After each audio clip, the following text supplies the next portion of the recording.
ભરતસિંહ પરમાર, પ્રવક્તા ભારતીય જનતા પાર્ટી ગુજરાત પ્રદેશ। આજે જૂનાગઢ જિલ્લાના કેશોદ વિધાનસભા મત વિસ્તારમાં ભારતીય જનતા પાર્ટી જિલ્લા ભારતીય જનતા પાર્ટી વતી વન નેશન વન ઇલેક્શનનો કાર્યક્રમ હતો। આ દેશના પનોતા પુત્ર અને વડાપ્રધાન આદરણીય મોદી સાહેબ જે ખાસ કરીને નેશન ફર્સ્ટના મિશન સાથેની જે જુદી જુદી યોજનાઓ છે, આ દેશની અંદર અનેક વિવિધતાની અંદર એકતા ધરાવતો યુનિટી ડાયવર્સિટીવાળા દેશમાં જે મિશન લઈને નીકળ્યા છે, ક્યાંક વન નેશન વન ટેક્સ હોય, ક્યાંક વન નેશન વન આઈડેન્ટિટી હોય, ક્યાંક વન નેશન વન એક્ઝામ હોય, ક્યાંક વન નેશન વન રાશન હોય। એ જ રીતે ઇન્ટિગ્રિટી આ દેશની એકતા જળવાઈ રહે એના માટે ફરીથી પણ વન નેશન વન ઇલેક્શનના મુદ્દા સાથે લોકજાગૃતિના કાર્યક્રમના ભાગરૂપે આ કાર્યક્રમ હતો। જો સરકાર બહુમતીમાં છે ધારે તો લોકસભામાં વિધાનસભામાં પસાર થઈ શકે, પણ આદરણીય મોદી સાહેબનું સપનું છે કે આ દેશના તમામ 140-45 કરોડનો આ દેશ, એમાં એકે એક નાગરિક એક લોકોના મન સુધી વાત પહોંચે, એના મનની વાતનો સ્વીકાર કરી અને પછી એને જો કાયદાનું સ્વરૂપ આપીએ તો લોકજાગૃતિના કાર્યક્રમના ભાગરૂપે વન નેશન વન ઇલેક્શન આ ખૂબ દેશ માટે મોટો સુધારો હશે।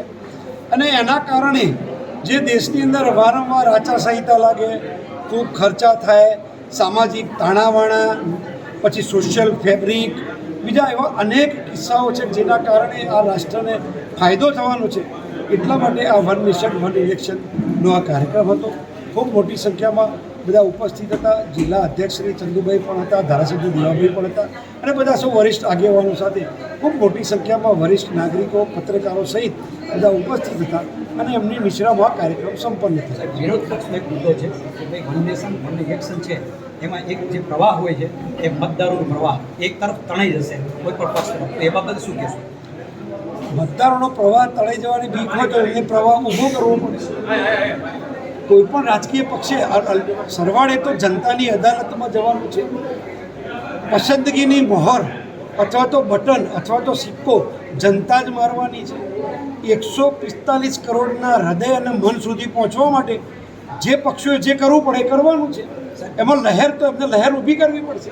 લહેર ઊભી કરવા માટે લોકોની વચ્ચે જવું પડશે, મહેનત કરવી પડશે, ગમતા કાર્યક્રમો આપવા પડશે, સારું સુશાસન આપવું પડશે, તો લહેર ઊભી થશે।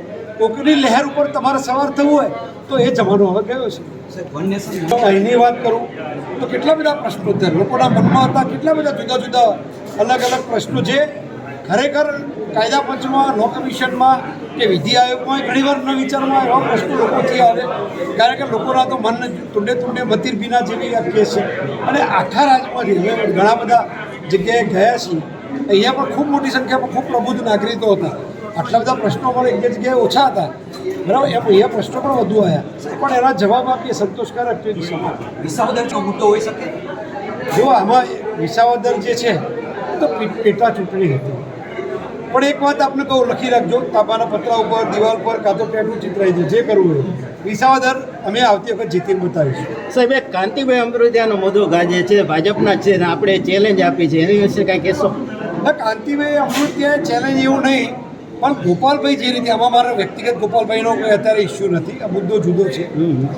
પણ વ્યક્તિગત રીતે તમારે જ્યારે તમે જવાબદારીમાં ન હોય ત્યારે બિનજવાબદાર વ્યક્તિ તરીકે વર્તો અને ચેલેન્જ કરતા ફરો। હવે તમને લોકોએ ચૂંટીને મોકલી દીધા ભાઈ, તમે હવે ચૂંટાયા છો, હવે લોકોની સુખાકારી માટે કામ કરો, ફિલ્ડમાં જાઓ, મેદાનમાં જાઓ। તમારે કોકની ઉપર જૂતા ફેંકવા સહેલા છે ભાઈ, તમે જ્યારે લોકોની સેવા કરવા જશો, રાતે 12 વાગે જશો ત્યારે ખબર પડશે કે લોકોના પ્રશ્નો કેટલા બધા અઘરા હોય છે। અને છતાંય શુભેચ્છાઓ છે ભાઈ, લોકોએ લોકશાહીમાં એમને પસંદગીની મોહર મારી છે, તો લોકો માટે કામ કરો। હવે તમે ભાજપને આમને બધામાંથી આમ આદમી પાર્ટીથી નીકળી જાઓ અને એના કરતાં લોકોએ ચૂંટીને મોકલ્યા છે, એટલે બીજી બધી વાતોમાં શુલ્લક વાતોમાં સમય બગાડ્યા વગર લોકોમાં ચૂંટો। કાંતિભાઈએ તો ખાલી ટોકન વાત કરી હતી કે બહુ વાતો ઉછળ્યા વગર અહીં આવી જજો, પણ હવે અહીં આવવાનો જવાનો બહુ મુદ્દો રહે।